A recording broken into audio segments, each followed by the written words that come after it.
కీర్తనల గ్రంథము 92వ కీర్తన.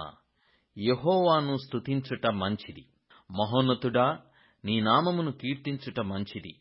ఉదయమున నీ కృపను, ప్రతి రాత్రి నీ విశ్వాసతను 10 తంతుల స్వరమండలముతోనూ గంభీర ధ్వనిగల సితారాతోనూ ప్రచురించుట మంచిది.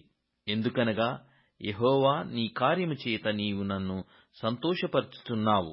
నీ చేతి పనులను బట్టి నేను ఉత్సహించుచున్నాను. యెహోవా, నీ కార్యములు ఎంత దొడ్డవి!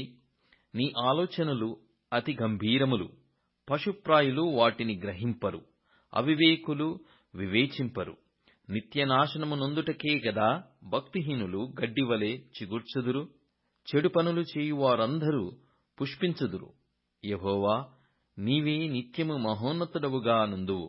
నీ శత్రువులు, యెహోవా, నీ శత్రువులు నశించెదరు. చెడు పనులు చేయువారందరూ చెదిరిపోవుదురు. గురుపోతు కొమ్ము వలె నీవు నా కొమ్ము పైకెత్తెతివి. క్రొత్త తైలముతో నేను అంటబడితిని. నా కొరకు పొంచిన వారి గతి నా కన్నులు ఆశతీర చూచెను. నాకు విరోధముగా లేచిన దుష్టులకు సంభవించినది నా చెవులకు వినబడెను. నీతిమంతులు ఖర్జూర వృక్షము వలె మువ్వు వేయుదురు.